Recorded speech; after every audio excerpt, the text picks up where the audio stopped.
मेरा नाम है अभिषेक और मैं एक्सप्लेन करने जा रहा हूँ ऐश की गलार जर्नी यानी कि पोकेमॉन स्वॉर्ड एंड शील्ड। तो प्लीज़ हमारा चैनल सब्सक्राइब कर लीजिएगा और वो बेल आइकन दबाना मत भूलिएगा ताकि आपको हमारे आने वाली वीडियो की नोटिफिकेशन मिलती रहे। एपिसोड 1 की स्टार्टिंग में हम देख सकते हैं ऐश और उसकी मॉम को, दोनों अपने घर पे होते हैं जहाँ पे ऐश की मॉम घर का छोटा मोटा काम कर रही होती हैं। तभी सीढ़ी से उतरता हुआ ऐश उनके पास आता है। उसके हाथ में एक पोस्टर होता है। पोस्टर पे प्रोफेसर ओक के साथ कई सारे पोकेमोन छपे होते हैं जिस पे लिखा होता है प्रोफेसर ओक बच्चों को एक पोकेमोन एक्सपीडिशन पे ले जाने वाले हैं और जहाँ पे जाने की ऐश अपनी मॉम से जिद करता है और ऐश की मॉम ये कहती हैं कि ठीक है तो मैं वहाँ का फॉर्म भर दूँगी, लेकिन क्या तुम उस दिन उठ पाओगे।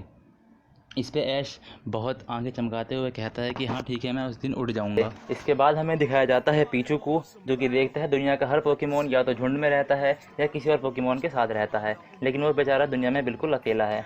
तभी थोड़ी देर बाद उसकी मुलाकात होती है एक मामा कंगस खान से, जिसके पास होता है अपना एक बेबी कंगस खान। तो वो मामा कंगस खान पीचू को अकेला देख के उसे भी अपने साथ मिला लेती है और उसे भी अपनी पॉकेट में ले जाती है, जहाँ पे पीचू और बेबी कंगस खान साथ में बहुत सारी मौज मस्ती करते हैं। और यहाँ पे वो देखता है कि ये ममा कंगस खान अपने ही एक झुंड में रहती हैं। दूसरी ओर हमें दिखाया जाता है गो और उसकी बहन चोई को, जो कि प्रोफेसर ओक के पास आए होते हैं, जहाँ पे प्रोफेसर ओक ऐश का वेट कर रहे होते हैं, लेकिन अपना ऐश लेट लतीफ़ अपने घर पे ही सो रहा होता है पर ऐश वहाँ नहीं पहुँच पाता। फिर प्रोफेसर ओक बच्चों को पोकेमोन एक्सपीडिशन पर ले जाते हैं, जहाँ पे बच्चे पहली बार पोकेमोन ट्रेनर्स को पोकेमोन बैटल करते हुए देखते हैं। बच्चों के लिए ये एक्सपीरियंस बहुत नया था। तभी वो अलग अलग तरीके के पोकेमोनों के नाम बताना शुरू कर देता है, जैसे कि फारफेच, डक्ट्रियो। उसके बाद हमें ब्रिज के उस पार का सीन दिखाया जाता है जहाँ पे गो और उसकी बहन प्रोफेसर ओक से अलग हो जाते हैं। वहाँ पे उन्हें दिखता है एक बिल्कुल ही नया पोकेमोन म्यू, जिसका नाम गो को नहीं पता था, इसीलिए वो उसे देख के हैरान हो जाता है। जहाँ पे म्यू और निडोकिंग की बैटल चल रही होती है, जहाँ पे निडोकिंग अपनी पूरी जान दिखा रहा होता है, लेकिन म्यू उसके अटैक को हल्के में ले रहा होता है और बस उसी के अटैक को उस पर रिवर्स कर रहा होता है। लेकिन इसके बावजूद निडोकिंग की हालत बहुत ख़राब हो जाती है। ये देख के गो की आंखें फटी की फटी रह जाती है कि किस तरह इस पोकेमोन ने इतने बड़े पोकेमोन को इतनी आसानी से हरा दिया। उसके बाद म्यू पीछे पलट के देखता है गो की और इसके बाद आ जाता है हमारा पोकेमोन क्विज। तो क्या आप बता सकते हैं कि ये कौन सा पोकेमोन है, बताइए। होपफुली आप में से कई पोकेमोन ट्रेनर्स ने बता ही दिया होगा। आगे चलते हैं हम अपने एपिसोड की तरफ, जहाँ पे गो और उसकी बहन पोकेमोन म्यू का पीछा कर रहे होते हैं। तभी वो देखते हैं कि वो टॉरस में बदल गया है और उसके बाद वो एक लैप्रेस में बदल जाता है पानी में जाके।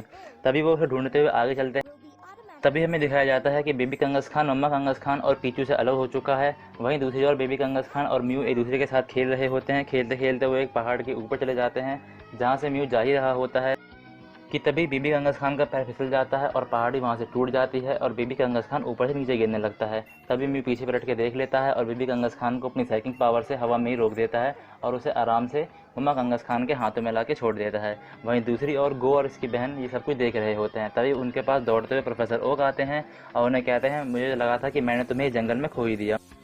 उसके बाद रात हो जाती है। हमें दिखाया जाता है कि ममा कंगस खान अपने झुंड से अलग हो चुकी है और उसकी पॉकेट में पीचू और बेबी कंगस खान है। पीचू से ममा कंगस खान का ये दुख देखा नहीं जाता, इसीलिए वो उनकी गोदी से उतर जाता है। लेकिन ममा कंगस खान तो ममा कंगस खान है, वो दोबारा से पीचू को अपनी गोद में डाल देती हैं। उसके बाद वो एक गुफा में आराम करने के लिए चले जाते हैं।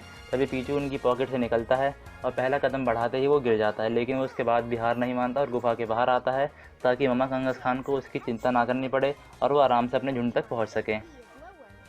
इसके बाद पीचू एक पेड़ के ऊपर जाता है, जहाँ पे वो सुनहरे पलों को याद करता है कि किस तरह मम्मा कंगस खान ने उसका ख्याल रखा था। उसके बाद जैसे ही वो पेड़ से नीचे आता है और पास पड़े पानी में खुद को देखता है, वो चमकने लगता है और तभी इवॉल्व हो जाता है वो पिकाचू में। उसके बाद वो मम्मा कंगस खान और बेबी कंगस खान को बाय बाय बोलता है और वहाँ से चला जाता है। सीन कुछ दिन आगे शिफ्ट होता है, जहाँ पे हम ऐश को रास्ते पर भागते हुए देख सकते हैं, क्योंकि हमें पता है कौन सा सीन है। इस सीन के बाद ऐश की ज़िंदगी बदलने सी वाली है। जब ऐश प्रोफेसर ओक के पास पहुँचता है, उसे पता लगता है कि जिस जर्नी की वो शुरुआत करने वाला था, उस जर्नी की शुरुआत होने से पहले ही ख़त्म हो चुकी है, क्योंकि ऐश इतना लेट हो चुका है कि तीनों स्टार्टर पोकेमोन बल्बासौर, स्क्वार्टल और चारमेंडर तीनों ही वहाँ से जा चुके हैं और अब उसके पास लेने के लिए कुछ नहीं बचा। तो प्रोफेसर ओक उसका उतरा हुआ मुंह देखते हैं और उसे एक दूसरी पोकेबॉल देते हैं, जिसपे कि इलेक्ट्रिसिटी का साइन बना होता है और जिसके अंदर हमें पता ही है हमारा प्यारा पिकाचू होता है। और यहाँ से आगे हम जानते ही हैं ऐश और पिकाचू की जर्नी। वहीं दूसरी ओर हमें दिखाया जाता है गोगो, जिसने ये ठान लिया है कि वो अपना पहला पोकेमोन म्यू को रखेगा। और बस दोस्तों, यहीं पे ख़त्म होता है हमारा पोकेमॉन स्वॉर्ड एंड शील्ड का पहला एपिसोड। होपफुली आप सभी को ये एक्सप्लेनेशन पसंद आया होगा। अगर आप चाहते हैं कि मैं ऐसे ही एक्सप्लेनेशन अपने चैनल पर लाता रहूं, तो प्लीज़ सब्सक्राइब कर लीजिएगा हमारे चैनल को और बेल आइकन दबाना मत भूलिएगा, ताकि आपको पोकेमॉन गलार रीजन के सारे एपिसोड लाइन बाय लाइन मिलते रहें।